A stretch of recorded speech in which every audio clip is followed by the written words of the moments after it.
Pues aquí estamos jueves y seguimos comentando las lecturas de la misa de esta semana porque en verdad no se puede seguir todo lo del mismo día siempre. Y yo estaba hablando ayer de Cristo, sacerdote, rey y profeta, y como también nosotros tenemos una función profética de decir la verdad, de hablar en nombre de Dios y más que nada mostrarnos hijos de Dios con nuestras acciones, que es siempre un reto, ¿verdad? Y también yo estaba hablando, y ayer dije que mencioné diáconos como si no hubiera diáconos en el Nuevo Testamento. Sí los hay. El famoso pasaje de Hechos de los Apóstoles eligen a Esteban, el primer mártir, etcétera. Pero la función de esos diáconos no está clara. Claramente sí tendrían que ser gente de cierto liderazgo en la comunidad, pero la razón que dan es que los apóstoles eh, no quieren estar ocupándose de la distribución del pan, de servir a las mesas. La palabra diácono, en primer lugar, es un servidor de mesa, ¿no? Y después viene a significar ministro, que también es una manera de administrar o hacer cuestiones más bien de tipo, bueno, puede ser físico, también puede ser más intelectual o más de liderazgo, ¿no? Pero de todos modos sí hay diáconos en el Nuevo Testamento, pero los sacerdotes, como digo, en la Biblia son los judíos y en el Nuevo Testamento también. Cristo, sacerdote único, con un papel único y una eficacia única, y después el pueblo sacerdotal de Dios, que es la iglesia. Yo les hablé bastante o les dije varias cosas sobre Cristo, un sacerdote bien calificado, sin pecado, sin necesidad de ofrecer sacrificios por sus propios pecados, como los sacerdotes judíos tenían que hacer en primer lugar por sí mismos, ¿no? E incluso en el gran día del perdón, el sumo sacerdote, que es el único que entra en el santo de los santos del templo, pues primero expía por sus propios pecados, y eso lo repetía todos los años. Todavía celebran los judíos el día de la expiación, pero ya no tienen templo, así que no ofrecen sacrificios. Hay diferentes ritos. Uno cómico parece con un pollo que como que le dan vueltas, pero el judaísmo es muy rico, muy rico en unas tradiciones tremendas, simbólicas, de las cuales hablaremos en otra oportunidad.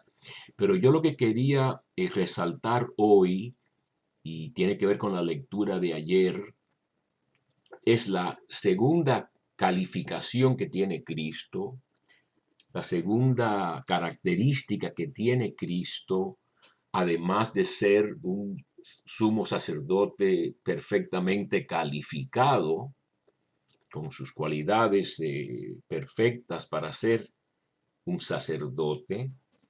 La contrapartida de eso, muy interesante, es que se hizo un hombre como nosotros, incluso un hombre humilde, dice Pablo en Filipenses 2, que se puede compadecer. Entonces yo la lectura de ayer la quiero leer, es muy bella. Son las dos partes de Cristo que hablaba mi profesor de la carta a los hebreos, ¿no? Sacerdote fiel o digno de fe, pistos, y también solidario con los humanos. Y eso lo vamos a ver también con la lectura quizá de Marcos hoy del leproso. Pero ayer la lectura de la carta a los hebreos dice lo siguiente: hermanos, todos los hijos de una familia tienen la misma sangre. Por eso Jesús quiso ser de nuestra misma sangre para destruir con su muerte al diablo, que mediante la muerte dominaba a los hombres, y para liberar a aquellos que, por temor a la muerte, vivían como esclavos toda su vida. Muy interesante, porque se ha estudiado esto de que había este temor a la muerte es como una característica del ser humano y por eso hasta peca, se ha dicho, ¿no? Es difícil de entenderlo, pero quizá por la futilidad que puede sentir una persona, la desesperación, perder la esperanza, ¿no?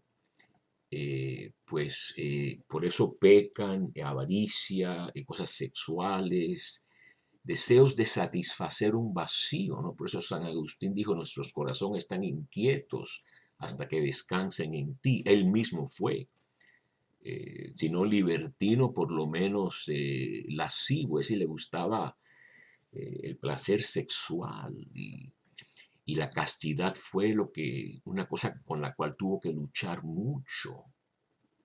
Yo creo que les leí en alguna ocasión esa famosa carta o ese famoso pasaje de las confesiones en el jardín, cuando oye esta voz que le dice, tú no puedes hacer como estos y estas viudas, estas vírgenes castas, y crees que lo hacen por su propia fuerza y no más bien por el Señor su Dios.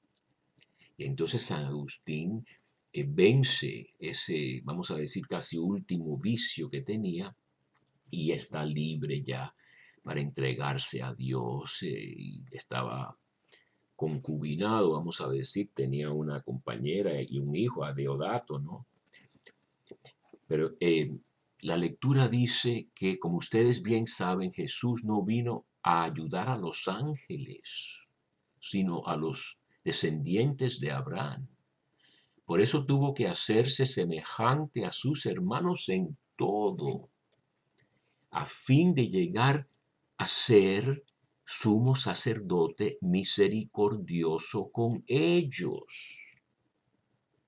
Así que Cristo es sacerdote fiel, aquí lo vamos a ver, que en griego pistos quiere decir no solo fiel, sino digno de fe, y es misericordioso para con nosotros y fiel para las cuestiones que tienen que ver entre Dios y los hombres, y expiar así los pecados del pueblo.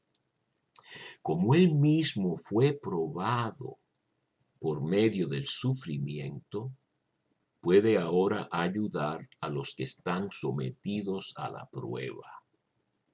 Muy, muy interesante, ¿no? Eh, Está el famoso capítulo que espero que sea una lectura pronto, ¿no?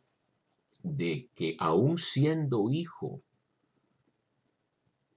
padeció, con lo que padeció, experimentó, se llegó a ser perfectamente obediente y llegado a la perfección se convirtió en causa de salvación eterna para todos los que le obedecen. Esto es en Hebreos 5, que también dice que en el cual, habiendo ofrecido en los días de su vida mortal, los días de su carne, ¿no? Ruegos y súplicas con poderoso clamor y lágrimas al que podía salvarle de la muerte, fue escuchado por su actitud reverente. Entonces, en Cuba se dice patalear, ¿no? Es decir, como el niño casi llorando y suplicando por algo, ¿no? Cristo mismo, esta es la versión de Hebreos casi del jardín de Getsemaní, que dice que tenía mucho temor y Lucas habla de esas gotas como de sangre que caen a la tierra, ¿no? Una lucha tremenda, la agonía, como dije yo, en griego quiere decir lucha. Entonces Cristo sabe lo que es la debilidad hasta la tentación.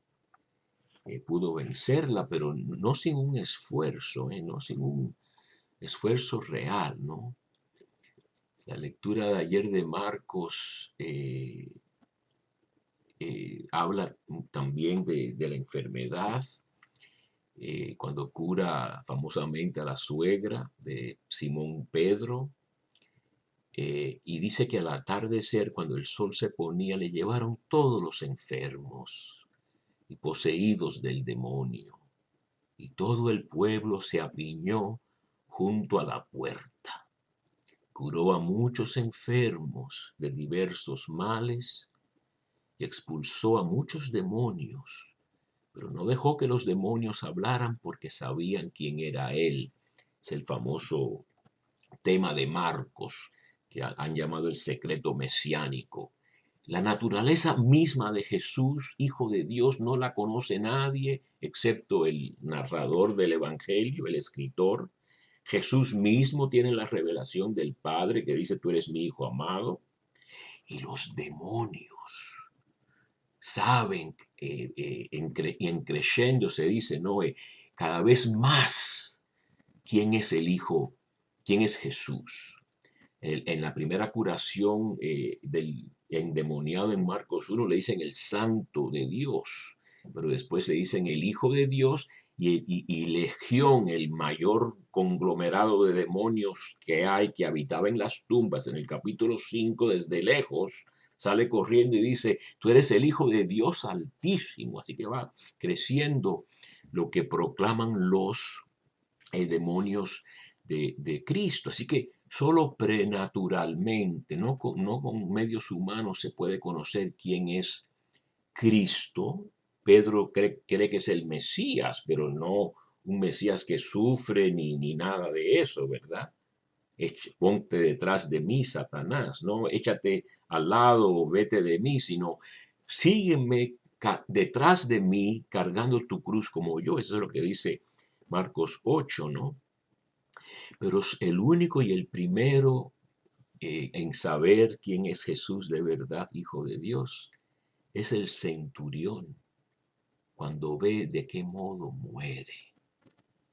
No como los crucificados normales que blasfemaban y maldecían y todo eso. Cuando el centurión en Marcos 15, creo que es 39, cuando ve cómo muere Jesús, dice verdaderamente este era el Hijo de Dios, que hace juego con el principio del Evangelio que se llama principio del Evangelio de Jesucristo, el Hijo de Dios.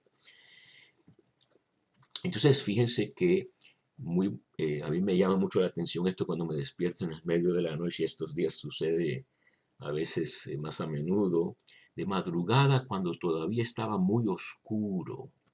Jesús se levantó, salió y se fue a un lugar solitario donde se puso a orar. Qué maravilloso eso de Jesús, ya en las horas antes del alba, ¿no? Se puso a orar. Simón y sus compañeros lo fueron a buscar y al encontrarlo le dijeron, todos están buscando. Y él dice, vamos a verlos, vamos a los pueblos a encontrarnos con los enfermos y a sanar a la gente. Y con eso tengo que parar.